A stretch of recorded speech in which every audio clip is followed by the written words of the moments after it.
Aha! Looks like I'm the new hot King Kong toy around here. My only competition being my predecessors from Playmates, those overpriced SHMA figures, and of course, that one Bandai vinyl that no one ever buys. Oh, and I hear Mezco figures coming out, but who cares about Mezco anymore? All hail Playmates Kong! Huh?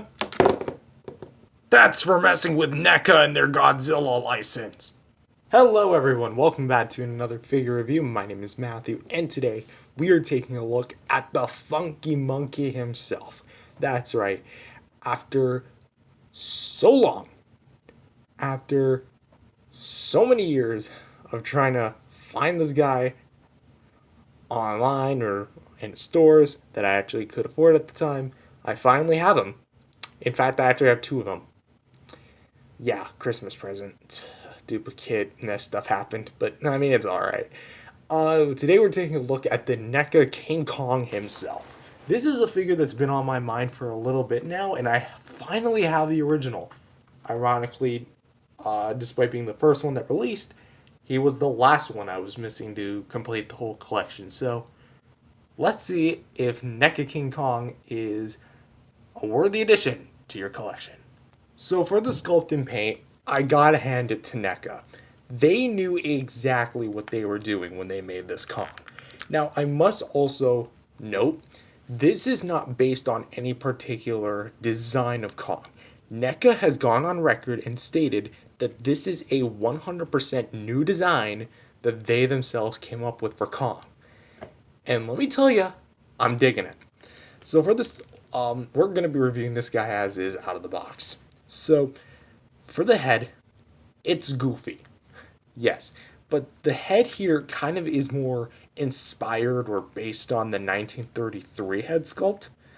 But as you can see, the eyes are actually painted really well. Like, you can see that they have a lot of nice detailing to them, as well as a nice kind of gray dry brushing around the eyes. The nostrils are actually well sculpted, which is words I never thought I'd say. Probably said that about Godzilla figures in the past, though. So who am I to say? The teeth are actually pretty decently painted. They're not badly done at all.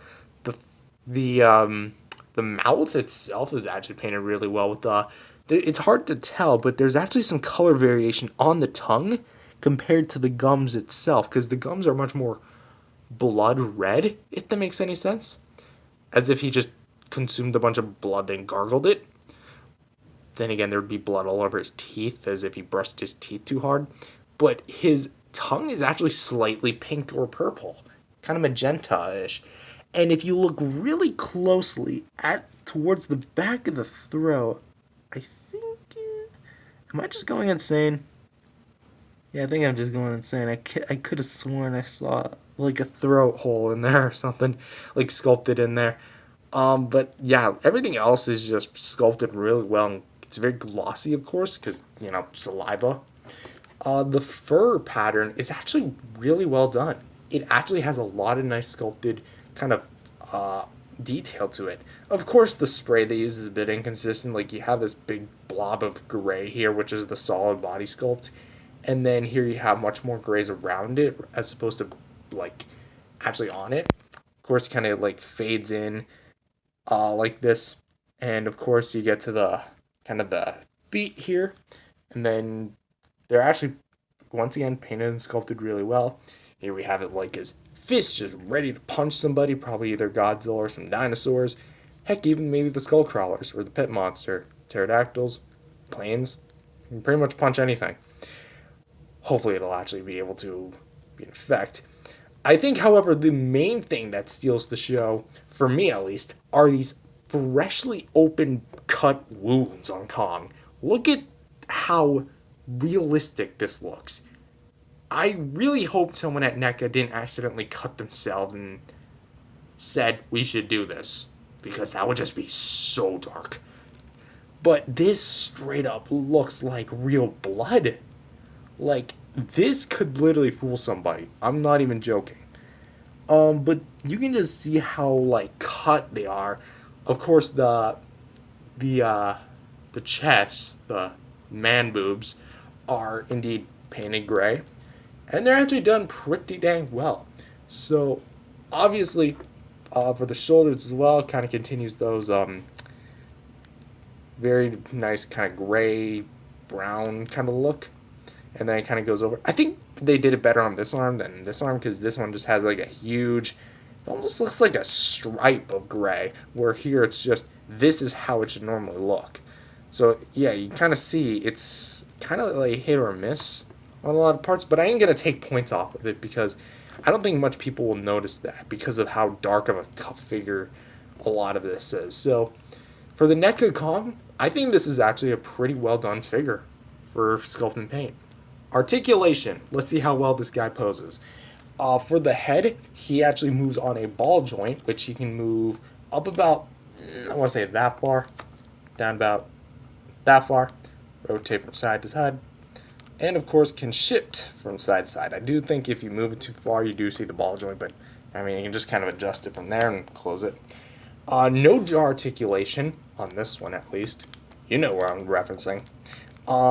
Shoulder hinges. It's a weird joint system. See, there's two joints here and here, but they all function together and help each other out. So it's like a swivel hinge combo for here, and then a bicep swivel for here. At least I think it's a bicep swivel. Is it just a basic swivel? I think it's just a basic swivel. So yeah, we have a bicep swivel here. Double jointed elbows, which I think you can actually bend in about, I want to say this far, and then straighten up about that far. Hold on. Yeah, move up about that far, down about that far. Yeah, okay. And then you can obviously do full 360s with this. Although the bicep swivels feel kind of odd. They feel as if they have ratchets, but they don't actually. And of course here, they have swivel hinge combos, and the range is decent. I mean, you can get some decent knuckle poses, although the knuckles aren't really something you would be like playing around with. The abs, however, the abdomen crunch, ab crunch, there we go, kind of is unlimited at the very least. Like, just look at this. This is sick. You can go bend in about that far, out about that far, can shift to the side like that. For the legs here, they are on ratchets, unlike the biceps, so you do get like some clicks. However, the clicks on this one are a lot softer. Like, they aren't as apparent, but you have 1, 2, 3, 4, 5, 6. No, I think it's 5. I mean, if you want to push it, you can get a 6, but alright, so, okay, there you go, there's the clicks. But moving back, you can get this far of a...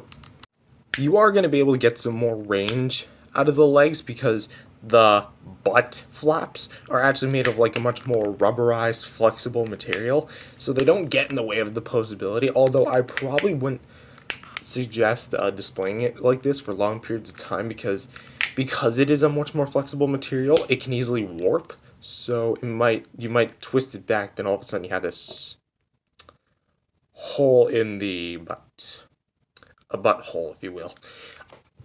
Of course, you can spread outside and kind of swivel inside the socket. Actually, I think it's better to show it with this one. There you go. Kind of swivel inside of it. Although something to be aware of is that this is actually connected on a different joint to this joint, and then this joint plugs into the body itself. So there's two different joints, and so you might have like a bit of disalignment every so now and then. So always just beware of the legs. Of course, the knees bend in about that far, straighten up about that far. So they basically function like normal human, or I guess in this case gorilla or monkey or mammal legs. But the feet are like really weird at first. Like, you might think that they just do like a basic rotation, and they do, but it's on its axis. And so it kind of goes at like an angle. Think of it like the NECA Godzilla hips. It goes at like an angle, but I realized that they use this to their advantage, so that way when you spread the legs out, you can actually get Kong like stretching out his legs like this, and have him like on the ground like that for more dynamic poses. So technically, I guess that also counts as a foot pivot, but there's also a hinge in there which allows for some additional up and down movement. So I would say the articulation on Kong here is definitely a win, and I definitely do think that there are a lot of good joints, and I overall think it's probably the best articulated Kong you can get on the market right now, at least articulation wise.